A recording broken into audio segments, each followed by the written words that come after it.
Muito bem, gente. Chego na minha última palestra, a terceira, falando sobre a igreja que discipula e pastoreia. A igreja que discipula e pastoreia. Por que esse tema é importante? Percebo 4 realidades altamente desafiadoras para o nosso cristianismo evangélico brasileiro nesse momento da história em que nós vivemos. Primeira realidade, vivemos uma geração de influencers e coaches espirituais, onde estão muito mais preocupados em comunicarem determinadas práticas ou a cópia de determinados modelos de espiritualidade, fazendo com que então pessoas nas igrejas reproduzam esses modelos, visando alcançar o mesmo resultado que essas pessoas, esses influencers e esses coaches supostamente alcançaram. Segunda realidade desafiadora, o que eu quero chamar aqui de web cristianismo. Esse cristianismo da internet, inflado, protagonizado e promovido por crentes que vivem a realidade da vida cristã apenas na internet. São pessoas descompromissadas, muitas vezes, com suas igrejas locais, insubmissas às suas lideranças, não reconhecendo sequer o seu próprio pertencimento pessoal à igreja. Terceira realidade desafiadora. Uma mentalidade imediatista e pragmática do mundo que inclusive influencia o nosso cristianismo, onde perdemos a capacidade de esperar longos processos para alcançarmos resultados mais profundos, consistentes e permanentes. Queremos as coisas para ontem, de uma oração que medie ou reproduza algum resultado de imediato, até mesmo algum conhecimento bíblico-teológico rápido igualmente, que já me leve a um estado de espiritualidade, maturidade ou condições de dialogar com diversos outros conceitos à minha volta. É por isso que pessoas não têm tanta disposição para uma escola bíblica. Conversando com um pastor amigo recentemente, e uma das minhas funções lá na igreja que eu pastorei é todo o projeto educacional da igreja, ele falando que as disciplinas de escola bíblica na igreja deles ali não duram mais do que um mês. Eles decidiram que cada disciplina vai durar apenas um mês, porque as pessoas querem olhar para um trimestre ou disciplinas que vão levar 12, 16 aulas. Elas simplesmente não querem isso porque é muito longo. E elas não sabem se elas vão conseguir acompanhar tudo. Tá? Então essa mentalidade pragmática, imediatista, que faz com que pessoas se indisponham a processos longos ou prolongados de aprendizado. E quarta realidade, já mencionei um pouquinho hoje pela manhã no bate-papo que tivemos com as lideranças tanto da CCL quanto aqui da PIB, do que eu quero chamar de privatização da vida. 2 ideias expressam muito essa tendência evangélica do nosso tempo. Deus deu a vida para cada um cuidar da sua. Isso quer dizer que nós perdemos a capacidade e o interesse de entrarmos na vida de outras pessoas, porque estaremos sendo invasivos se nós nos acharmos responsáveis pela vida das outras pessoas. E a segunda frase, a segunda ideia, é de que a liberdade de uma pessoa vai até onde começa a da outra. Isso quer dizer que nós perdemos, então, essa responsabilidade do cuidado, da ingerência, da participação determinante na vida das outras pessoas. E, de alguma forma, essas 4 realidades afetam, e muito, numa cultura e mentalidade de discipulado e pastoreio no contexto de uma igreja local.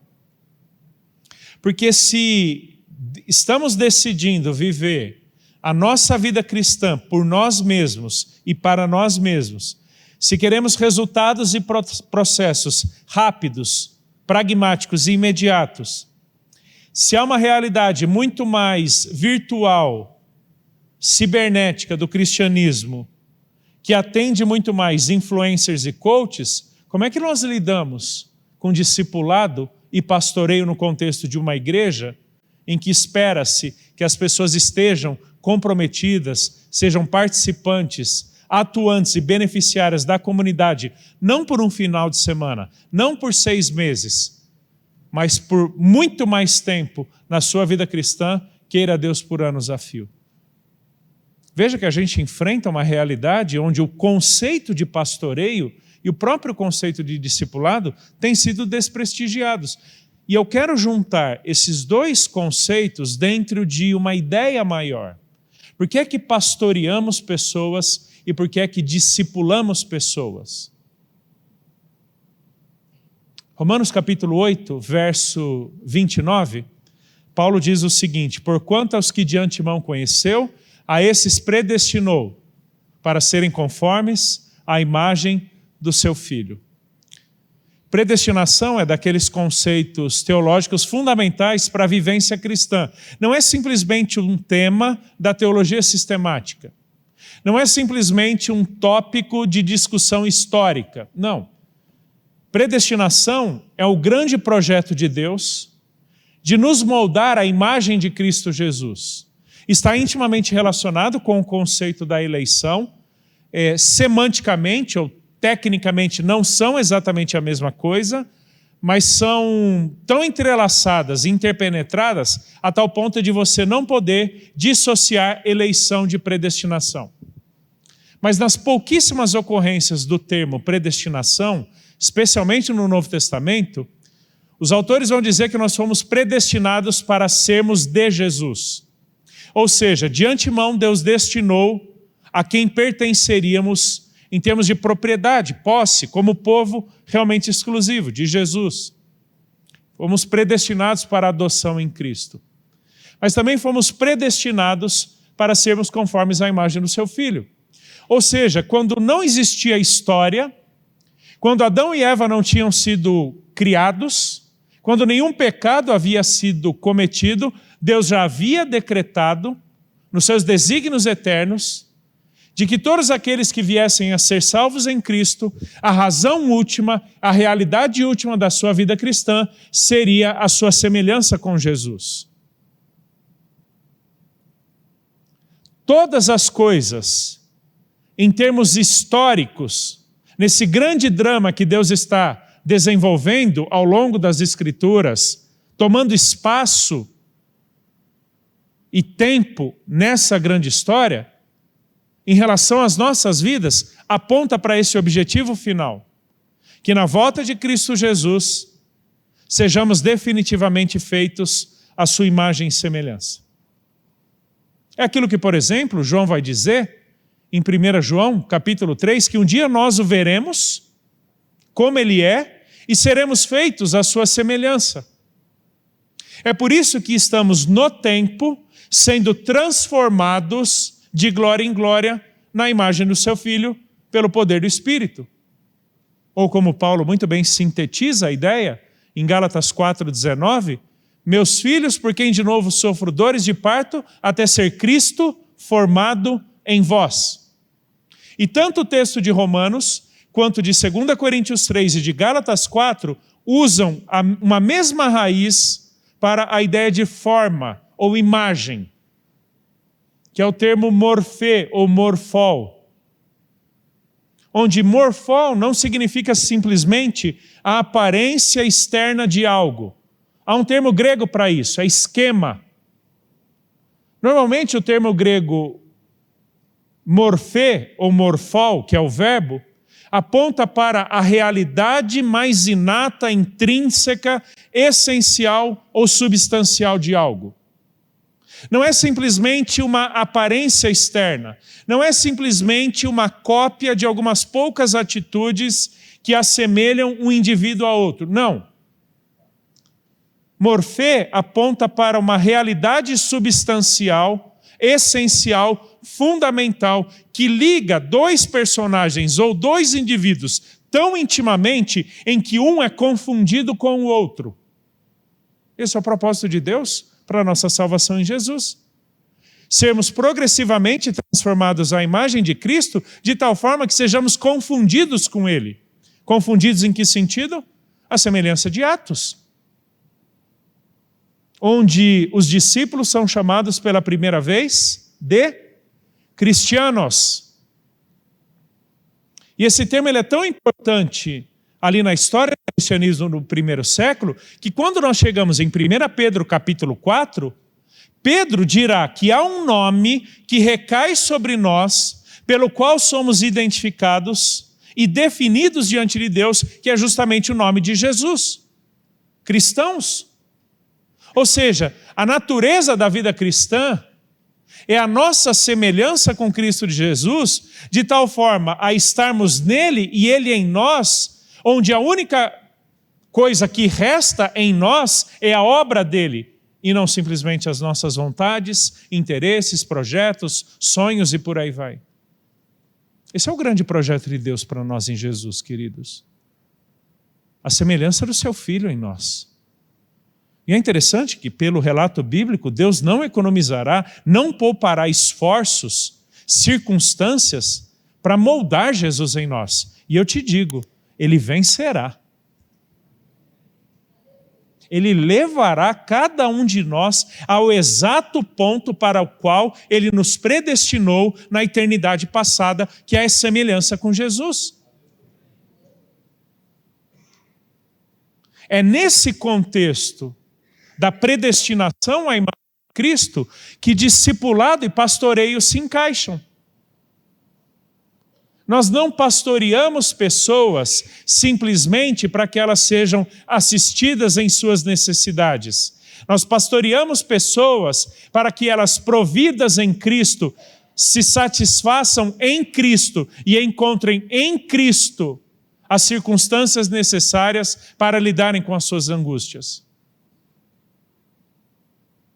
Nós não discipulamos pessoas simplesmente para condicionarmos atitudes, reformarmos comportamento, porque afinal de contas, aquele indivíduo antes de Cristo, o nosso eu antes de Jesus, estava morto no seu pecado e que, portanto, ele já não vale mais dentro da comunidade cristã. A gente não discipula pessoas para reformar atitudes.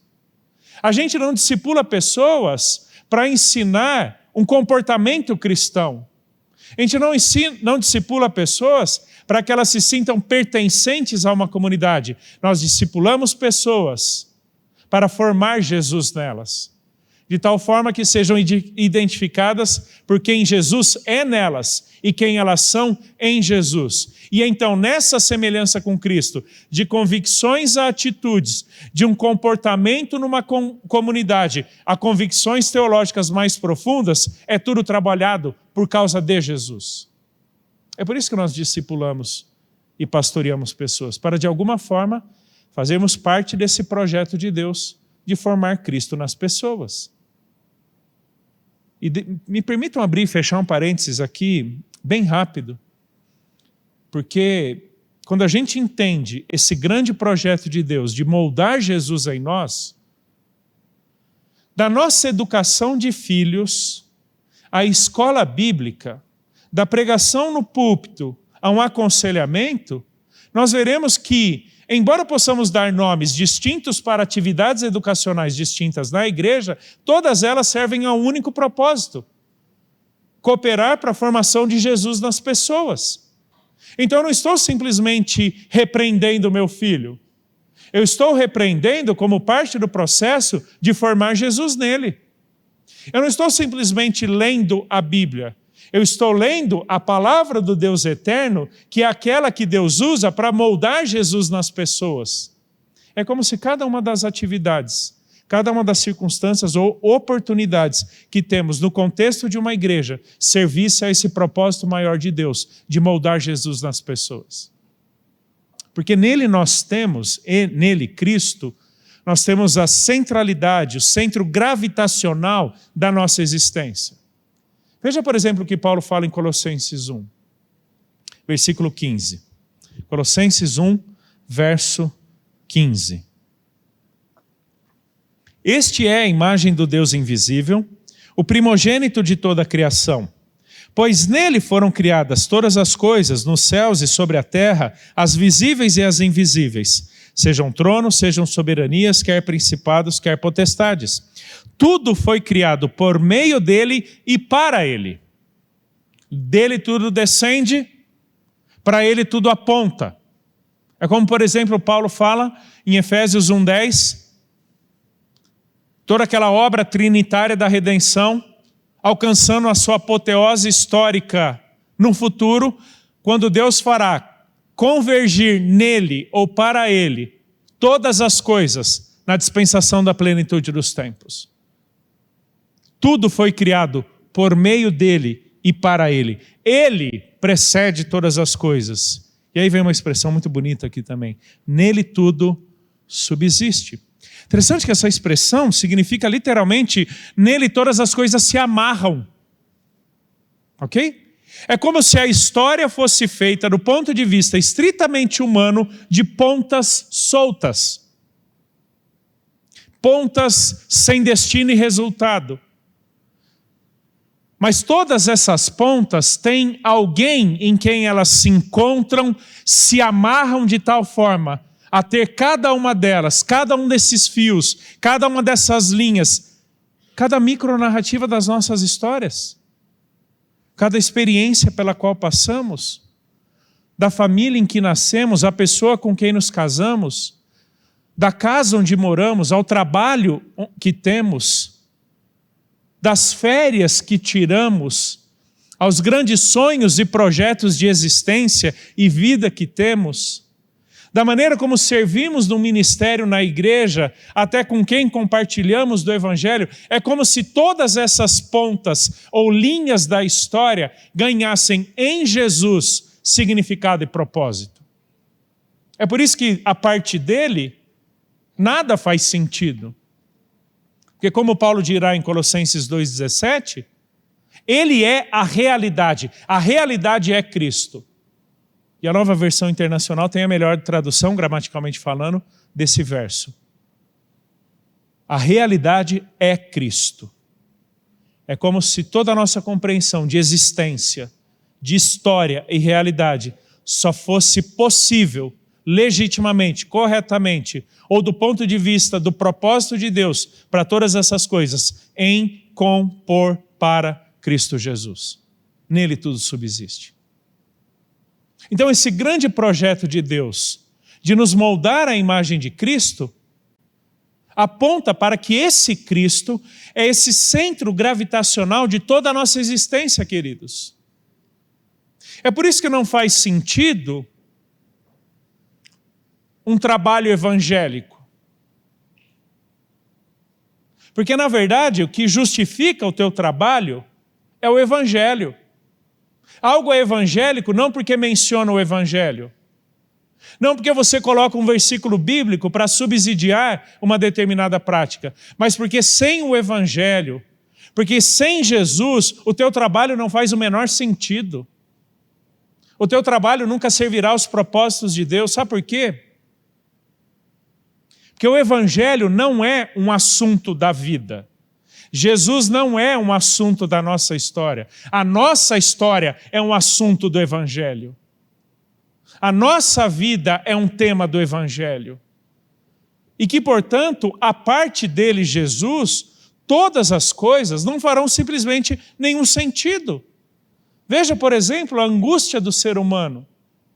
A sua crise existencial, que permanecerá cada vez mais irremediável ou irreversível até encontrar em Jesus essa subsistência que amarra as pontas, dando sentido a cada linha da história.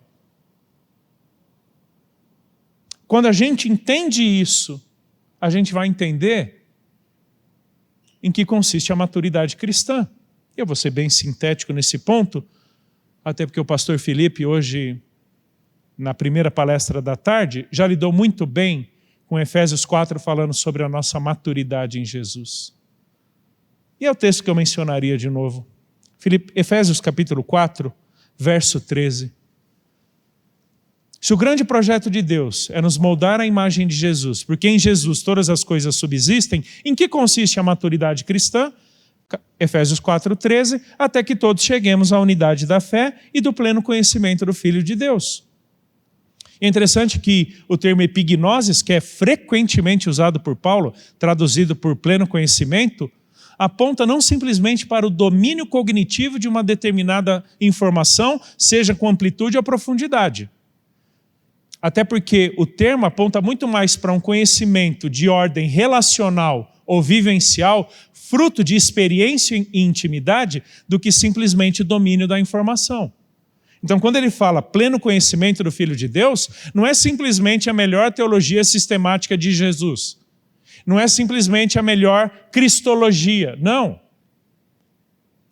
É sim as convicções mais certas sobre Jesus que moldam necessariamente a nossa intimidade ou o nosso relacionamento com Cristo Jesus. Então, até que todos cheguemos à unidade da fé e do pleno conhecimento do Filho de Deus, a perfeita varonilidade, à medida da estatura da plenitude de Cristo.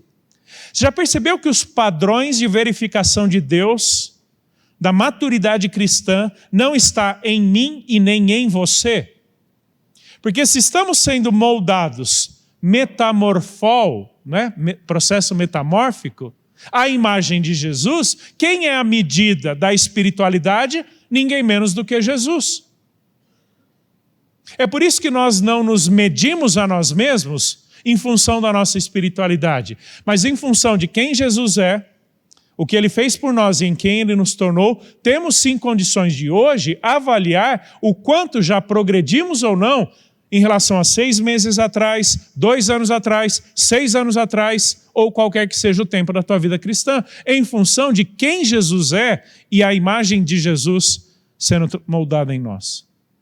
Ele é a estatura, ou a plenitude, a imagem a partir da qual estamos sendo formados.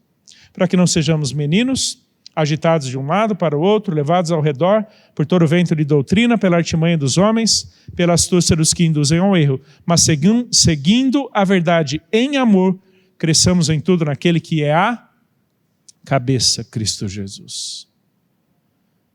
Eu uso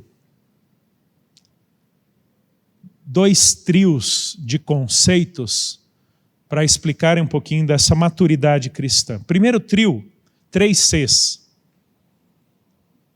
Maturidade cristã implica no conhecer, crescer e comunicar Jesus. Conhecer, crescer e comunicar. E comunicar não estou pensando só nos aspectos evangelísticos, não. É o viver de modo digno do Evangelho, de tal forma que pelas minhas atitudes eu comunique Jesus em mim. E talvez essa esteja um dos aspectos mais interessantes da santidade. Que quando portamos com santidade, vivendo de modo digno do Evangelho, tendo em vista a nossa realidade ainda de pecado, pessoas à nossa volta não têm dúvidas que é Jesus em nós, porque nós não seríamos capazes de por nós mesmos viver desta forma. Ok?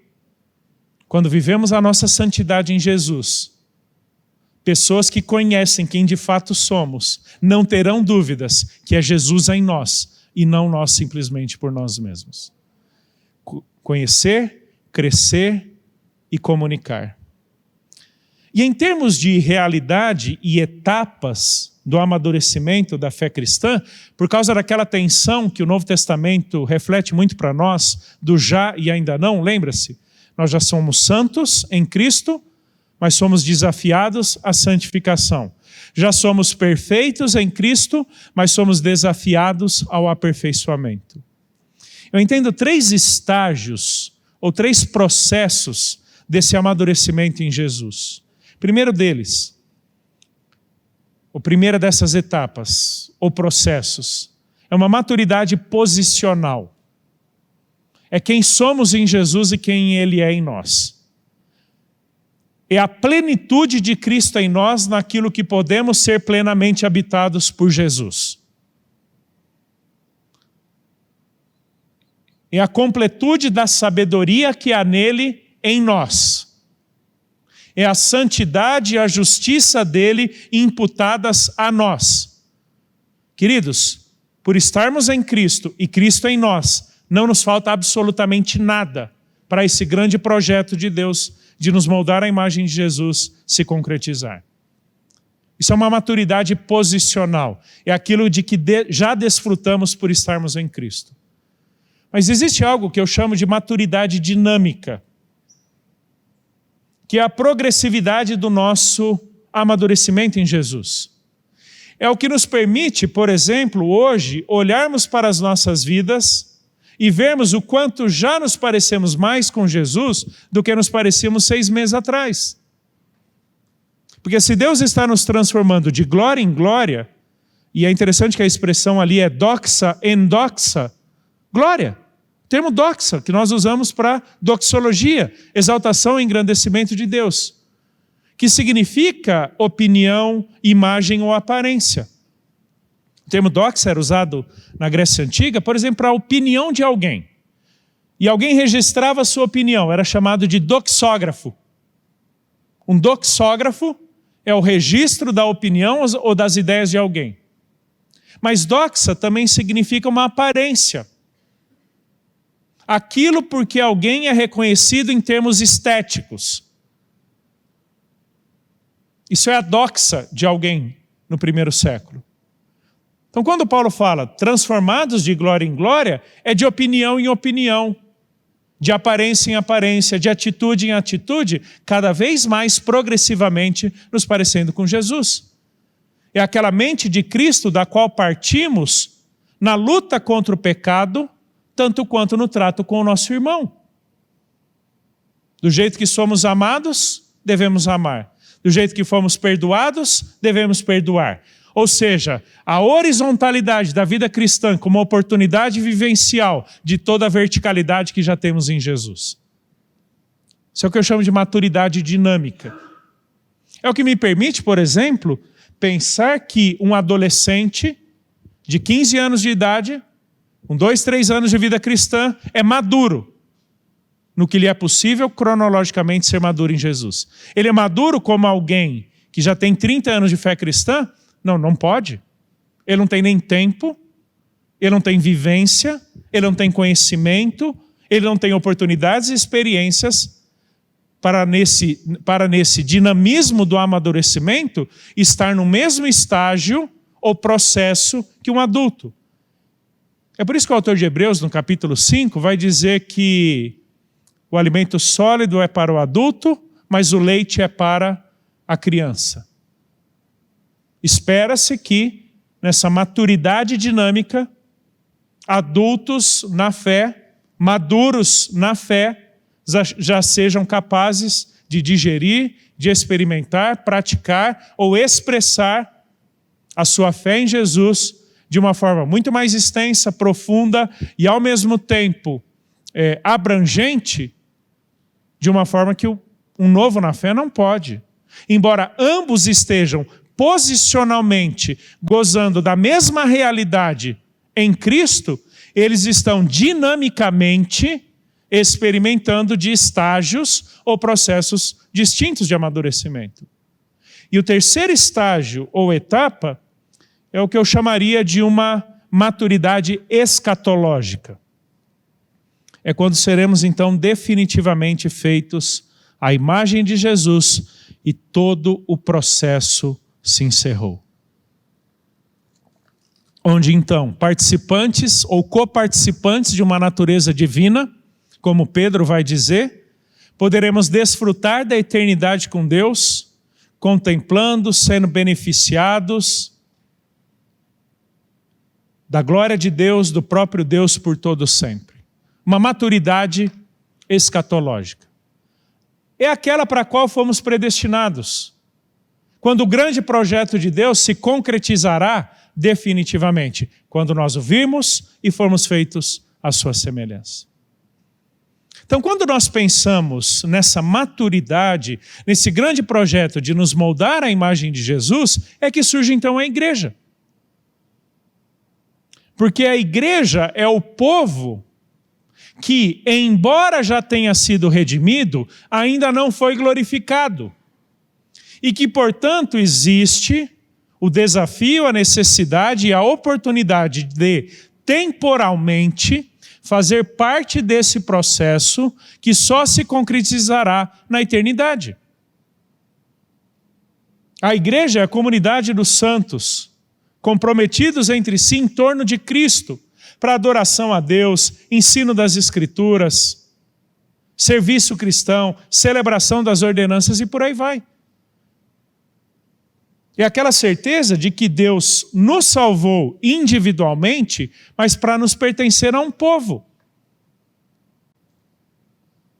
Como eu já mencionei, a vida cristã é mais e melhor vivida em comunidade, porque é na comunidade que o discipulado, a imagem de Jesus, toma o seu espaço e ganha essa operosidade progressiva.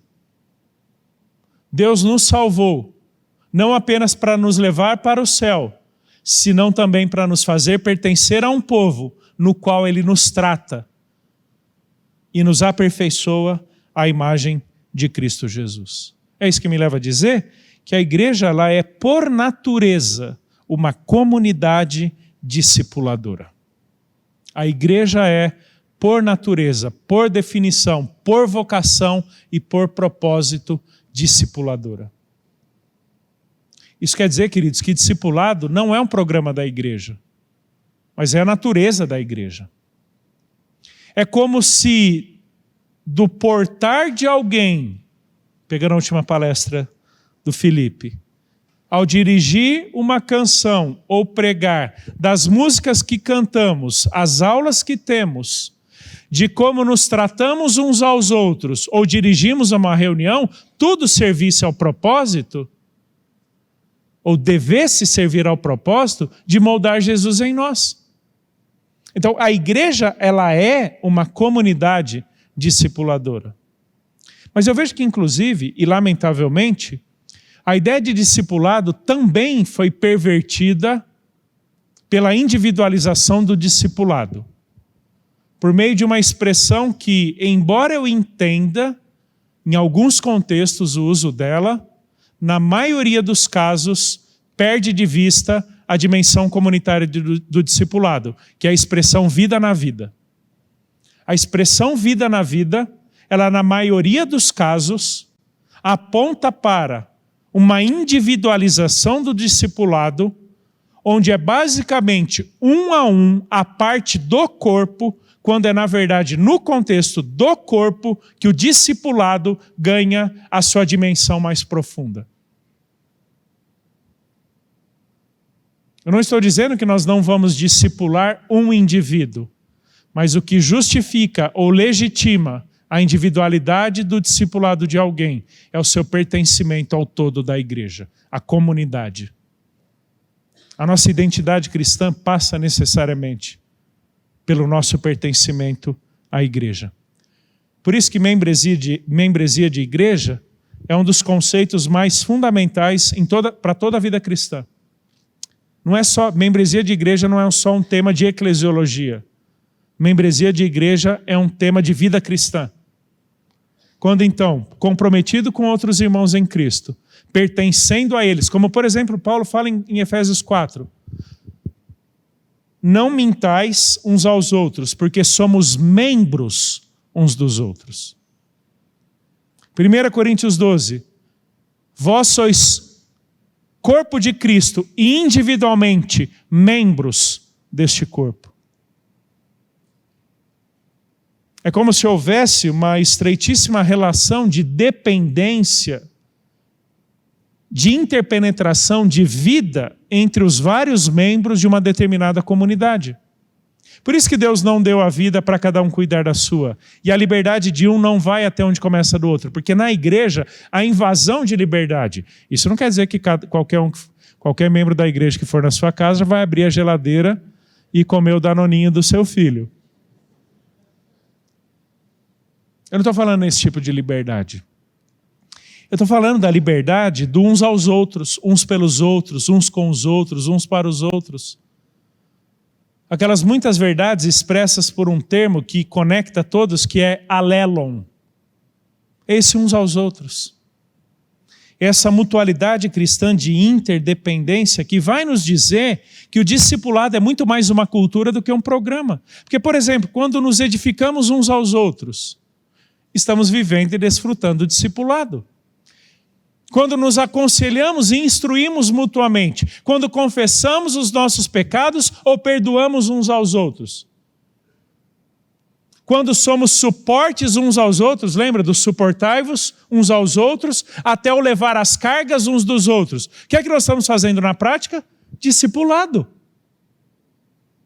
Onde estamos ajudando um ao outro e sendo instrumento de Deus, um na vida do outro, no contexto da comunidade que dá sentido à comunhão e à mutualidade, estamos expressando um no outro esse moldar Jesus na vida de cada um.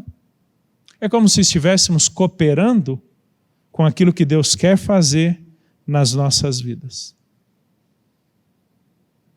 Veja que privilégio, queridos, que Deus nos deu de um desígnio eterno que Ele definitivamente cumprirá por Ele. Ele compartilhou com a igreja a oportunidade de temporal e progressivamente fazer parte na vida uns dos outros, moldando Jesus em cada um de nós. É isso que eu falo, por exemplo, para os professores lá do Ministério Infantil da nossa igreja. Você não está contando historinha para crianças. Você não está dando desenhinhos para elas pintarem. Você está moldando Jesus nelas por meio das histórias. E são atividades de fixação para ajudarem elas a entenderem um pouquinho mais de quem é Jesus nelas. Porque, queridos, com sinceridade, se esse não for o propósito da educação, em nada seremos distintos de uma escola qualquer. O que motiva o ensino na igreja é a certeza de que estamos fazendo parte do processo de moldar Jesus nas pessoas. E o que eu vou falar aqui para vocês, já falei para a minha igreja. Eu odeio lidar com problema de crente. Estou errado, pastor? Estou certo, né? Gente, você acha que é gostoso ficar escutando problema? Mas eu amo fazer parte do projeto de formar Jesus nas pessoas. Não torna os problemas mais gostosos, mas dá sentido para cada um daqueles que eu escuto. Eu estou no aconselhamento, ouvindo gente a quem Deus quer tratar no seu filho, e Deus me deu a graça e a bondade de fazer parte desse processo. Eu não estou olhando para um problema, eu estou olhando para alguém que pela maturidade dinâmica está em processo de ser moldado à imagem de Jesus. É por isso que eu escuto problemas. Porque se não for por isso, eu chuto o balde fácil, não sem antes chutar a pessoa. Gente, eu não estou exagerando não. Porque se essa não é a razão do aconselhamento, em nada a gente é diferente de qualquer pessoa que escuta problemas dos outros, do ponto de ônibus a um divã. Se o propósito da educação não é moldar Jesus nas pessoas, em nada difere uma igreja de um curso técnico de mecânica. Mas quando moldar Jesus nas pessoas é o grande projeto, é o grande propósito e é o grande processo do escutar um problema, a ensinar crianças, de ler um livro com pessoas, ou acolher bem quem chega nas nossas igrejas, ganha um sentido completamente diferente. Estou fazendo parte do processo de moldar Jesus nas pessoas. Meus filhos, por quem de novo sofro dores de parto, até ser Cristo formado em vós. Diante disso tudo, queria compartilhar 3 desafios rápidos aqui para a gente. Primeiro, queridos, auxiliemos pessoas a crescerem na sua semelhança com Jesus, não simplesmente na semelhança das nossas preferências e atitudes. Por isso que eu resisto até a alguma ideia de um discipulado de vida na vida, de mentoreamento, de tal forma em que aqueles que são nossos discípulos particulares se parecem tanto conosco, do nosso jeitão, a forma de pensar, que nós e eles nos esquecemos de quem é que justifica tudo isso, que é Cristo Jesus. É o que Paulo, por exemplo, fala em Colossenses 1,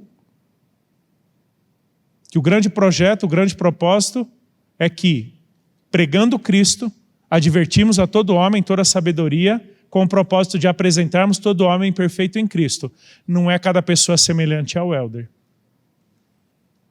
Me lembro muito de uma palestra, infelizmente esse homem já faleceu, Howard Hendricks, que falando sobre mentoria espiritual, ele diz que o projeto de mentores espirituais não é condicionar atitudes de seus mentoriados a eles, mentores, mas a Cristo Jesus, o Senhor de cada um deles. Auxiliemos pessoas a crescerem na semelhança com Jesus e não na semelhança de nós, discipuladores. Segundo, para nós pais, a importância do discipulado espiritual dos nossos filhos. Queridos, eu vejo tantos pais tão dedicados, honestamente, zelosamente dedicados ao futuro acadêmico, intelectual, profissional de seus filhos, mas muitas vezes relapsos no acompanhamento espiritual dos seus filhos. Nós podemos encaminhar nossos filhos para a melhor universidade ou lhes dar a melhor segurança financeira, caso nós pais morramos. Mas se nós tivermos falhado na tarefa e privilégio que Deus nos deu de formar Jesus neles, não existe conta bancária gorda o suficiente que justifique o nosso erro. Esse é o significado de Efésios 6,4, quando Paulo fala: e vós pais, não provoqueis vossos filhos a ira, mas criai-os na disciplina e na admoestação do Senhor. Interessante essa expressão, disciplina. É o termo grego paideia, que quando nós voltamos para o contexto grego antigo, paideia significa basicamente o grande projeto de toda a literatura, pedagogia, filosofia, aspectos políticos, sociais, bélicos, comerciais da Grécia Antiga, de formar e apresentar o melhor indivíduo para a sociedade. Paideia é um projeto. Portanto, não poderíamos reduzir disciplina aqui a qualquer reprovação de natureza física, embora essa possa fazer parte. Disciplina é um projeto. Disciplina é um pacote imenso de conhecimentos, práticas, comportamentos, propósitos de vida, não simplesmente um momento específico. Tanto é que, veja, por exemplo, nós chamamos na faculdade, no colégio, uma matéria do quê? Disciplina. Nós falamos de pessoas regradas na sua vida, de pessoas o quê? Disciplinadas. Porque nós estamos lidando com conhecimentos e práticas muito mais amplos do que simplesmente um ato de reprovação ou de disciplina qualquer que seja. Paideia é mais um projeto formativo do que simplesmente um ato disciplinador. Tanto é que os teólogos / pedagogos cristãos da chamada patrística desenvolveram um conceito chamado paideia Christi, baseados nisso que Paulo fala. Eles têm outras motivações, é verdade, mas é interessante a preocupação que eles têm de encontrarem agora em Jesus o significado e o conteúdo desse grande projeto do melhor indivíduo para a sociedade. É em Jesus que ele tem isso. Isso quer dizer, queridos, que nós vamos nos preocupar com a vida acadêmica e intelectual dos nossos filhos, mas por causa de quem eles são em Jesus. Não a academia pela academia, a intelectualidade pela intelectualidade. Você não precisa da salvação em Jesus para ser um intelectual, mas você nunca será um intelectual que atende aos propósitos de Deus em Cristo sem Jesus. Isso é paideia a serviço do reino. Isso é um intelecto a serviço do reino. Então, pais, se preocupem com o futuro dos seus filhos, mas por causa de quem eles são em Cristo. por causa de como eles expressarão e viverão a sua vida em Jesus, qualquer que seja o futuro que tenham. E terceiro desafio. Isso aqui, queridos, ninguém bate a igreja. Nenhuma organização, nenhuma sociedade, nenhuma associação chega perto da igreja, que é aquilo que eu chamo de discipulado intergeracional. Lembra que vem desde Deuteronômio, tu, teu filho e o filho de teu filho? O que ouvistes e aprendestes, o que nos contaram nossos pais, não encobriremos aos nossos filhos, contaremos à vindoura geração, para que a geração vindoura conte para aquela que virá depois desta. Ou Tito capítulo 2, as mulheres mais velhas, ensinando ou acompanhando as mulheres mais novas. Queridos, a igreja tem um potencial de fechar gaps geracionais, que o mercado de trabalho gasta milhões de dólares e reais, ano após ano, de como aproximar millennials e boomers. Tudo bem que é quase impossível, né? Pensar uns millennials são muito estranhos às vezes mesmo. Queridos, a igreja tem esse poder, essa capacidade. Porque Deus salvou de crianças a idosos, de pessoas com muita cultura ou nenhuma cultura. E fez pertencer a uma mesma igreja, gente que tem 1 ano de vida cristã, 2 meses, a gente que tem 60 ou 70 anos de vida cristã. Se existe uma comunidade capaz de fechar os gaps geracionais em termos de testemunho de vida cristã, em termos de cumprir o projeto de Deus, de legar à vindoura geração os louvores do Senhor e o seu poder, essa instituição se chama igreja. Por isso, vocês mais velhos, mais experientes e maduros na fé, olhem para essa geração mais nova. Se aproxime deles. Não estou dizendo para você jogar videogame com eles. Eu também não sei jogar videogame. Já tentei. O máximo que eu consigo é algum joguinho que só precise de um dedo. Porque se precisar de 2, eu já me perco. Você falou da música, Felipe? Você entender meu drama? Eu não consigo cantar e bater palma ao mesmo tempo porque eu não tenho ritmo. Quanto mais coordenar 2 dedos num joguinho. Eu não estou falando para a geração mais velha jogar joguinho com a mais nova. Mas ser essa referência de liderança, de maturidade, de presença na sociedade, vivendo o evangelho, no mundo corporativo, na política, nas artes, na ciência, de tal forma que essa turminha que está agora prestando vestibular, buscando um concurso, possa ver em vocês o tipo de vida que Deus quer que cada crente tenha no mundo. Queridos, cada vez mais nossas igrejas têm e terão adolescentes, crianças monoparentais. Só com a mãe ou só com o pai? Seja por causa de divórcio, seja por causa de uma gravidez fora de um casamento, por causa da viuvez, seja lá o que for o motivo. Cada vez mais teremos mais crianças, ou só com o pai, ou só com a mãe dentro de casa. Talvez essas crianças e adolescentes não tenham o pai ou a mãe em casa, mas eles têm uma igreja a qual eles pertencem. Deus lhes deu uma igreja. Para que a igreja seja, com toda aquela linguagem afetuosa que o próprio Paulo usa com os coríntios, esses pais espirituais, esses modelos de masculinidade bíblica e feminilidade bíblica para aqueles que crescem sem pai ou mãe dentro de casa. Deus lhes deu uma igreja. Se aproximem dessa turma. Vai dar aula para eles numa escola bíblica.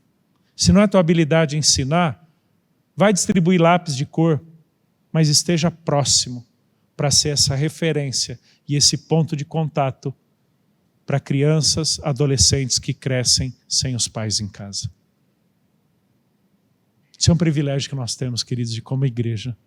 Fechar o gap geracional por meio de um discipulado intergeracional. Isso é uma igreja que discipula e pastoreia. Quando, partindo do grande projeto de Deus de nos moldar à imagem de Jesus, faz do discipulado não um programa, mas uma cultura. Do púlpito ao aconselhamento, a oportunidade de formar Jesus nas pessoas. E eu quero orar com vocês, encerrando esse tempo, e depois nós teremos aqui perguntas e respostas. Deus, muito obrigado, porque o Senhor já determinou que na volta de Cristo seremos definitivamente feitos à imagem dele. Muito obrigado, Deus, porque todas as coisas cooperam para esse propósito de moldar Jesus em nós. E o nosso desejo, Deus, é como igreja, como filhos do Senhor, fazer parte desse processo. Sermos instrumentos do Senhor na vida de outras pessoas, cooperando com o Senhor para moldar Jesus delas. Pela mutualidade, pela proximidade, pelo exemplo, pelo testemunho, qualquer que seja a circunstância. Vivendo e desfrutando da realidade orgânica da igreja, uns nas vidas dos outros, até que Cristo seja formado em nós. Nos abençoe nesse desafio, Deus, pois é em Jesus que nós oramos. Amém.